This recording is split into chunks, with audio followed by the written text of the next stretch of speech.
The chandeliers at the Sterling Club cast golden light across white tablecloths as I walked into my father's 60th birthday celebration. I'd chosen a simple navy dress and flats, my hair pulled back in a practical ponytail. My older sister Victoria stood near the entrance in a designer gown that probably cost more than most people's monthly salary, greeting guests with her perfect smile. "Oh, you actually came," she said when she saw me, her voice dripping with false sweetness. "I wasn't sure you could afford the parking here." I smiled politely. "Happy birthday to Dad." "Victoria." My mother swept over in a champagne-colored dress, diamonds glittering at her throat. "The Hendersons just arrived. Come greet them with me." She glanced at me briefly. "Elena, try not to look so tired. You're representing the family tonight." I nodded and made my way to my assigned seat at the far end of the main table, strategically placed between my teenage cousin who was busy on his phone and my great-aunt who was already half asleep. The seating chart made the family hierarchy crystal clear. My father, Robert Martinez, sat at the head of the table, looking distinguished in his tailored suit. He'd built Martinez Capital Management from nothing 30 years ago, and he never let anyone forget it. My mother Laura sat beside him, the perfect corporate wife who'd spent decades hosting dinners like this one. Victoria sat on his other side naturally. She was the golden child. MBA from Wharton, senior vice president at Meridian Enterprises, married to another executive. Everything about her screamed success. Then there was me. Elena Martinez, the family disappointment. "Is everyone seated?" My father stood, commanding attention effortlessly. "Thank you all for coming to celebrate with me tonight. 60 years. It's a milestone that makes you reflect on what matters most. Family. Legacy. Success." The crowd applauded. I took a sip of water. "I'm proud of what I've built," Dad continued. "But I'm even more proud of my daughter Victoria, who's followed in my footsteps. She's everything a father could hope for." Victoria beamed, standing to accept a hug from Dad. The photographer captured the moment. The successful father and his accomplished daughter. "Speech. Speech," someone called out. Victoria laughed, that practiced laugh she'd perfected for corporate events. "Thank you, Daddy. I've learned everything from you. Ambition, dedication, the drive to succeed. I'm honored to carry on the Martinez legacy of excellence." She paused, her eyes finding me across the table. Of course, not everyone in the family shares that drive. Some people are content with simpler lives. And that's okay. The world needs nannies just as much as it needs executives, right? Polite laughter rippled through the crowd. My mother smiled approvingly. My younger brother Marcus, seated halfway down the table with his wife, joined in. "At least someone in the family knows how to change a diaper. That's a valuable skill." More laughter. I kept my expression neutral, cutting into my salad. "Elena," my father called out, his voice carrying across the room. "You're awfully quiet down there. How's the childcare business treating you?" All eyes turned to me. I set down my fork carefully. "It's going well, thank you." "Still with that family in Riverside?" Mom asked, though her tone suggested she already knew the answer. "The Harringtons, was it?" "Yes." "How long has it been now?" Victoria leaned forward, feigning interest. "For years." I lose track. 6 years, I said quietly. 6 years as a nanny, Victoria repeated, letting it hang in the air. "Wow. That's dedication." My Uncle Richard, Dad's brother, spoke up from across the table. "Nothing wrong with honest work, Victoria. Not everyone can be a high-powered executive like you." "Oh, I know," Victoria said quickly. "I'm not criticizing. I just think it's interesting how different siblings can turn out. I mean, we had the same opportunities, the same education, the same parents." He shrugged. "Some people just want different things." "Elena always preferred taking care of others over taking care of herself," my mother added. "Even as a child, she was more interested in playing with dolls than studying business." I took another sip of water. They weren't wrong about my childhood, just wrong about what it meant. The servers brought out the next course. Conversation shifted to other topics. My father's latest golf tournament, Marcus's new promotion, Victoria's upcoming business trip to Singapore. "How much are you making these days, Elena?" Marcus asked suddenly between courses. "I've always wondered what nannies actually earn." "Marcus," his wife Emma murmured, touching his arm. "What?" It's a fair question. I'm genuinely curious. He looked at me expectantly. Enough, I said simply. But like ballpark? 30,000 a year? 40? You live in that little studio apartment, right? In the older building on Maple Street. I manage fine. Victoria laughed. She manages fine. That's adorable. Meanwhile, she could have been making six figures at any number of companies. With her degree from Northwestern, she could have done anything. She shook her head sadly. Such a waste. It's not a waste if she's happy, Emma said quietly. I appreciated the defense even if it was small. Is she happy though? Victoria countered. Living in a tiny apartment, no savings, no retirement plan, working for people who could replace her tomorrow? No offense, Elena, but is that really a fulfilling life? I'm very fulfilled, I said calmly. Changing diapers for other people's kids? Victoria pressed. Really? That fulfills you? Victoria, my father said, but he was smiling. Go easy on your sister. I'm just saying, Daddy, we gave her every advantage. The best schools, connections, opportunities. And she chose to be a nanny. Victoria turned to the Hendersons, family friends who'd known us for years. Can you imagine? My parents spent over $200,000 on her education, and she's making what? $40,000 a year. Probably less, Marcus added. Childcare doesn't pay much.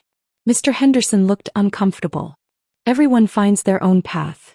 Sure, but some paths are clearly better than others, Victoria said. I mean, I'm not trying to be mean. I'm just being honest. If I'd chosen to be a nanny, wouldn't you all think I'd wasted my potential? Murmurs of agreement rippled around the table. The difference is, my mother said carefully, you would never choose that path, Victoria. You have ambition. Drive. You've always wanted more. And Elena doesn't? Emma asked. Elena wants comfort, Mom replied. She wants easy. He always has. No risk, no stress, no challenges. Just showing up and doing simple tasks for simple pay. I set down my fork again, still saying nothing. You know what the saddest part is? Victoria continued, and I could tell she was enjoying this. She'd had a few glasses of wine and her filter was completely gone. Elena was actually brilliant in college. Straight A's, Dean's List, incredible recommendations. Professors loved her. And then she graduated and just gave up. Took the first easy job she could find and never looked back. Maybe she was scared, Marcus suggested. You know, scared of failing in the real world. Better to aim low and hit your target than aim high and miss, right? That's actually sad, Victoria said, and she almost sounded sincere. To be that afraid of failure. My father sighed heavily. I've offered Elena positions at Martinez Capital a dozen times over the years. Entry-level, middle management, whatever she wanted. She turned me down every single time. Because she knew she couldn't hack it, Marcus said. No shame in knowing your limitations. There is shame, Victoria disagreed, when your limitations are self-imposed. When you have everything you need to succeed and you choose not to try. The servers cleared plates. Dessert was coming soon along with the cake and more toasts. I could see the photographer setting up for more family photos. Victoria stood to use the restroom, touching my shoulder as she passed. I'm sorry if I'm being harsh, she said softly just to me. But someone needs to give you a reality check. You're 32 years old, Elena. When are you going to start actually living? She walked away, her heels clicking on the marble floor. I pulled out my phone, checking the time. 8:47 p.m. Right on schedule. The dessert course arrived. Our elaborate chocolate creation that probably cost more than my alleged monthly rent. My father stood again for another toast as the servers poured coffee. I want to thank everyone again for being here tonight, he said. These milestone birthdays make you think about legacy. What are we leaving behind? What do our lives mean? My phone buzzed. A text from David Chin, CEO of Meridian Enterprises. Asterisk closing in 5 minutes. Confirm. Asterisk. I typed back. Asterisk confirmed. Proceed as planned. Asterisk. I look at my children, Dad continued, and I see my legacy in different ways. Victoria represents everything I built. The ambition, the success, the drive to win. Marcus is building his own path in law. And Elena. He paused, looking down at me. Elena reminds me that not everyone wants what we want. And that's okay. We can't all be winners. Polite, pitying applause. Victoria returned to her seat, refreshing her lipstick. She worked at Meridian Enterprises, one of the largest tech conglomerates in the state. She'd been there for 8 years, climbing the ladder steadily. She was proud of her position, her corner office, her 6-figure salary. She had no idea how any of it was actually funded. My phone rang at exactly 8:52 p.m. The caller ID showed David Chin Meridian. I let it ring once more, then answered and put it on speaker. Every conversation at our table stopped. "This is Elena," I said calmly. "Ms. Martinez." David Chen's voice was warm and professional, loud enough for everyone to hear. "Forgive the interruption if you're busy. I wanted to personally confirm that the acquisition closed successfully 15 minutes ago. The $847 million transfer is complete, and you are now the majority shareholder of Meridian Enterprises. When would you like us to announce the transition?" The table went completely silent. Victoria's wine glass slipped from her hand, shattering on the floor. Red wine spread across the white tablecloth like blood. "Monday morning works fine," I said into the phone, my voice steady. "Please prepare the standard press release. And David, thank you for executing this so smoothly. It's been an honor, Ms. Martinez. Your vision for Meridian's future is exactly what we needed. I'll see you Monday at 9 a.m. for the executive transition meeting." He paused. "Oh, and please thank your family for the recommendation. Victoria's quarterly reports were very helpful in our due diligence." "I'll be sure to tell her," I said, glancing at my sister, whose face had gone completely white. I ended the call and set my phone down gently. No one spoke. No one moved. My father's face was frozen in confusion. My mother's mouth was hanging open slightly. Marcus looked like he'd forgotten how to breathe. Victoria found her voice first. That's not possible. That was a joke, right? Some kind of prank." I took a sip of my water, letting the silence stretch. "Elena." My father's voice was quiet, uncertain, a tone I'd never heard from him before. "What was that call?" "Exactly what it sounded like," I replied. "I just acquired majority control of Meridian Enterprises. The transaction closed about 20 minutes ago." "That's impossible," Victoria said, her voice rising. "Meridian is worth billions. The ownership structure is complicated. There are multiple investors. The board would never." "The board approved it unanimously," I interrupted calmly. "I've been acquiring shares quietly for the past 4 years through various investment vehicles. As of tonight, I own 51.7% of Meridian. Which makes me your boss, Victoria." She laughed, but it sounded hysterical.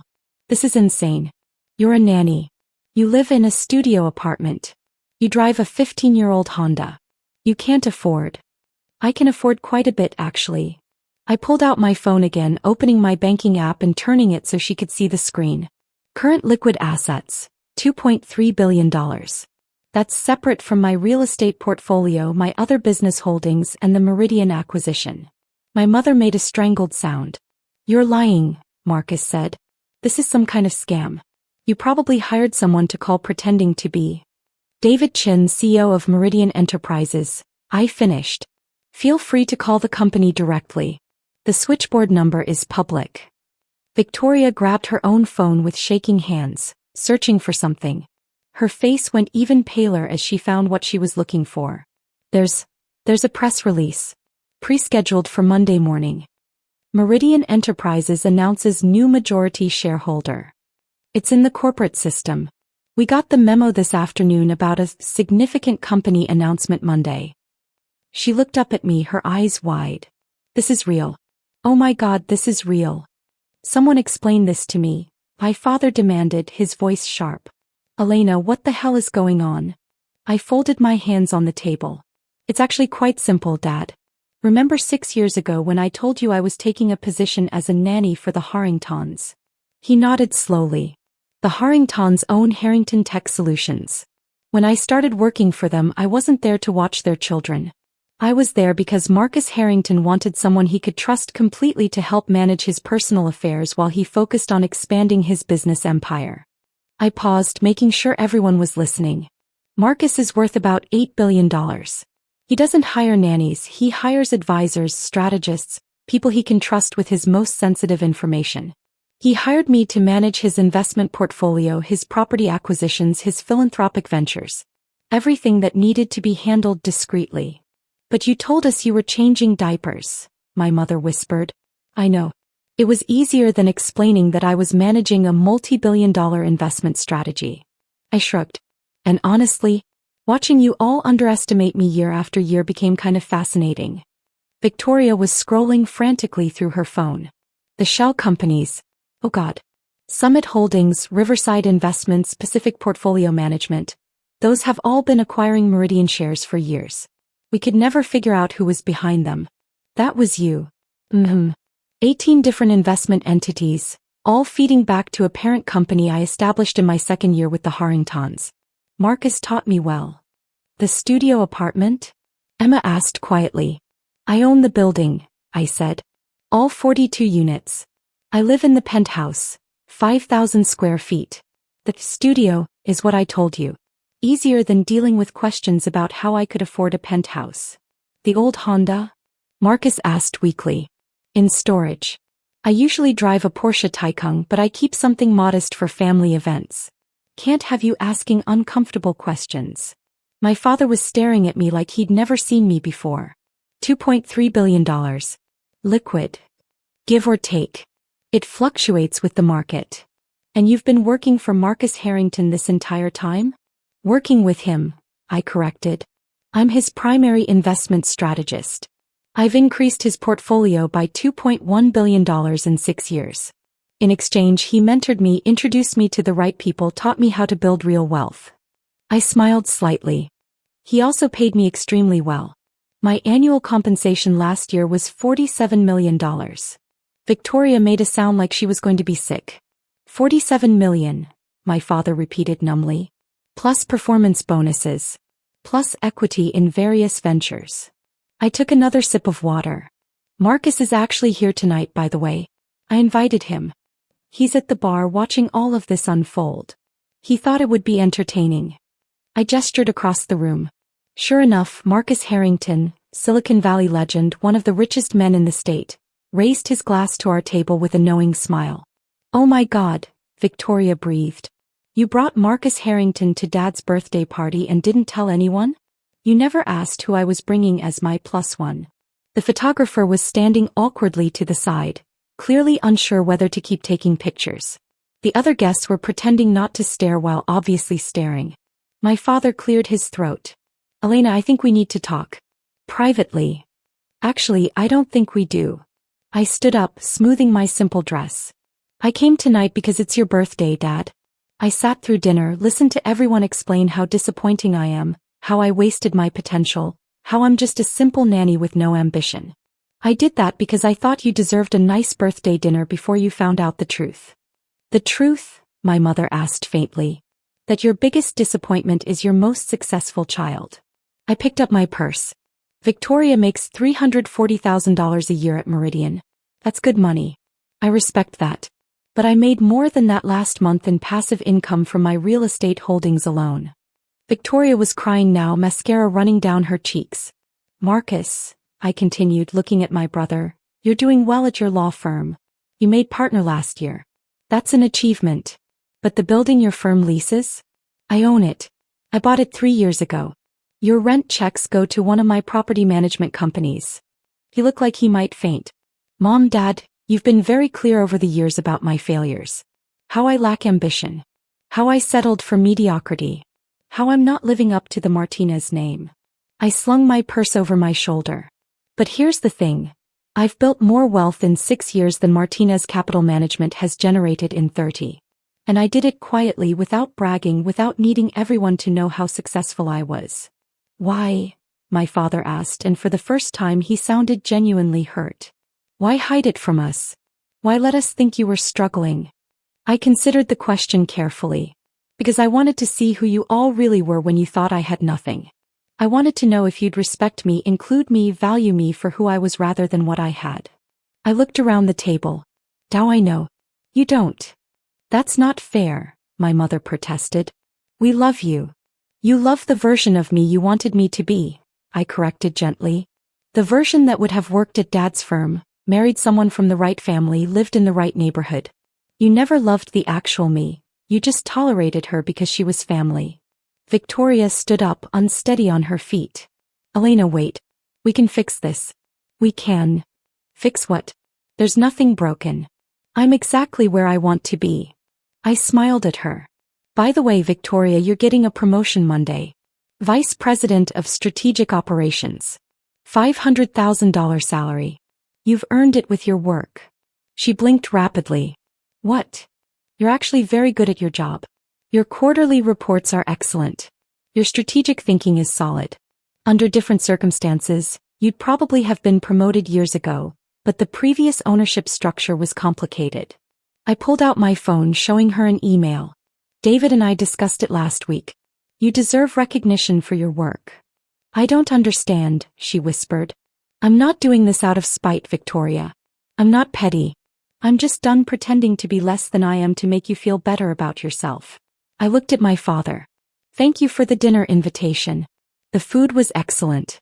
Happy birthday. I walked toward the exit where Marcus Harrington was waiting. He offered me his arm with an amused smile. That was even better than you described, he murmured as we walked out. They needed to know, I said simply. Your father looks like he's having a heart attack. He'll be fine. He's tougher than he looks. We stepped out into the cool evening air. My Porsche was already waiting, brought around by the valet. Marcus had his own car. Dinner next week? He asked. My wife wants to discuss the Harrington Foundation's next initiative. She thinks you'd be perfect to chair it. I'd be honored, I said. Tell Jennifer I'll call her tomorrow. He kissed my cheek in a fatherly way. You did good tonight, Elena. Standing up for yourself. That takes courage. I learned from the best. He laughed and headed to his car. I slipped behind the wheel of my Porsche, the leather seat familiar and comfortable. My phone was already buzzing with texts. My father, my mother, Victoria, Marcus, even some extended family members who'd witnessed the scene. I ignored them all and drove toward the penthouse I actually lived in, the one with floor-to-ceiling windows overlooking the city, the one filled with art I'd collected, books I loved, a life I'd built entirely on my own terms. The next morning my phone rang at 6:47 a.m. My father. I let it go to voicemail, listening to the message while I made coffee in my gourmet kitchen. Elena, it's Dad. We need to talk. Your mother and I. We had no idea. We're so sorry. Please call me back. We want to make this right. Delete. Victoria called at 7:15. Elena, please. I'm so sorry. I was drunk, I said horrible things. Can we meet for coffee? I want to explain. Delete. Marcus texted at 8:30. Mom's crying. She wants you to come to brunch. Please. I didn't respond. At 9 a.m. Monday morning, I walked into Meridian Enterprises headquarters wearing a tailored suit that cost more than Victoria's monthly salary. David Chin met me in the lobby with a warm handshake. Ready to address the troops? He asked. Let's do it. The executive team was assembled in the main conference room. 15 people who ran a multi-billion-dollar operation. Victoria sat at the far end of the table, her eyes red from crying but her posture professional. Good morning, I said, taking my seat at the head of the table. For those who don't know me, I'm Elena Martinez, your new majority shareholder. I've been acquiring Meridian shares for 4 years, and as of this weekend, I control 51.7% of the company. The executives nodded. Most of them already knew. David had briefed them over the weekend. I want to be clear about my intentions. I'm not here to gut the company or flip it for profit. I'm here because I believe in Meridian's potential and I think we can do better. I've spent years analyzing this company from the outside. Now I'm going to improve it from the inside. I clicked to the first slide of my presentation. Let's start with operational efficiency. The meeting lasted 3 hours. I outlined my vision, answered questions, listened to concerns. The team was sharp, engaged, professional. Victoria contributed several excellent points about market positioning. I made sure to acknowledge her input. Afterward, as people filed out, Victoria lingered. Elena, she said quietly. Can we talk? Of course. My office. David had already prepared an office for me. Corner suite, top floor, stunning views. Victoria followed me there, her heels clicking on the marble. I gestured to a chair. She sat, looking small and uncertain. I owe you an enormous apology, she started. You do, I agreed. I was cruel. I was drunk, but that's not an excuse. I said terrible things. Her voice cracked. I genuinely thought you were struggling. I thought I was being honest, maybe even helpful in a harsh way. I had no idea. That I was successful? I finished. That I'd built something real? Yes. I leaned back in my chair, studying her. Victoria, you spent 6 years watching me at family events. Did you ever once ask me about my actual life? My actual job? What I did every day? She was quiet. You assumed, I continued. You saw what you expected to see. The disappointing younger sister who couldn't hack it in the real world. And you built an entire narrative around that assumption without ever bothering to verify if it was true. I know, she whispered. I know, and I'm so sorry. Are you sorry because you were wrong? Or sorry because you got caught being wrong? That landed hard. She flinched. I'm sorry because I hurt you, she said finally. Whether you were a nanny or a billionaire shouldn't have mattered. You're my sister. I should have treated you with respect either way. That was better. More honest. Thank you, I said. That means something. Does it mean you'll forgive me? I considered the question carefully. Forgiveness isn't instant, Victoria. You spent years making me feel small. Saturday night was just the culmination of 6 years of dismissive comments, pitying looks, and casual cruelty. You don't erase that with one apology. She nodded, tears streaming down her face. What can I do? Be better. Be the sister I needed 6 years ago. See people for who they are, not what they appear to be. I softened slightly. And accept your promotion. You earned it legitimately. I don't want you to think I'm taking it because... I know. You're good at your job, Victoria. That's not pity. It's recognition. She stood, wiping her eyes. Thank you. For the promotion and for not firing me. You had every right to. Firing you would be petty. I'm not petty. I'm just done being underestimated. She left and I turned to my computer, pulling up the strategic plans I'd been developing for months. Meridian had potential. With the right leadership, the right investments, the right vision, it could be extraordinary. My phone buzzed. My mother, please come to dinner this week. We need to talk as a family. I typed back, I'll think about it. It wasn't forgiveness. Not yet. But it was a door left slightly open. Because here's what they didn't understand. I didn't do any of this for revenge. I didn't hide my success to punish them or set up some dramatic reveal. I did it because I wanted to build something real, something mine, without the weight of family expectations crushing it before it could grow. And I succeeded.